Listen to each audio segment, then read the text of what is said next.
In an old mansion, abandoned and shrouded in the darkness of the night, strange events were taking place. Desperate screams shattered the silence, and fear made hearts beat faster.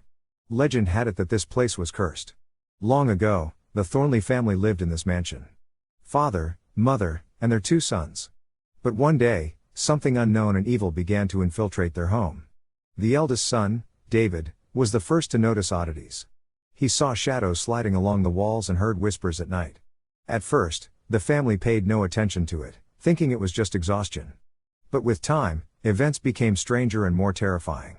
Objects began to move on their own, their dogs started barking at nothing, and at night, moans were heard, as if the house was filled with torments. David shared with his parents what he saw and heard, but they merely smiled and tried to reassure him.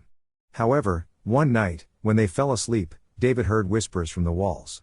The voices of people who had passed through this house before started whispering to him about the horrifying events of the past. He learned that many years ago, a gruesome murder had occurred in this house.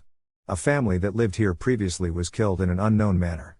Their souls remained here, bound to this place. They sought a way to break free from this cursed attachment, and their voices started filling the house with horrific screams. David literally began to hear their moans, and it drove him to madness. He slowly lost his sanity under the pressure of these ghosts. His parents tried to help, but they too began to hear strange sounds and see shadows. The Thornley family attempted to leave the house, but as soon as they stepped out, things got worse. The souls of the past occupants infiltrated their minds and began manipulating their actions. Fear and panic led them to a gruesome end. Their bodies were found weeks later. Neighbors heard their screams and witnessed them, as if under the influence of invisible forces, engaging in self-torture.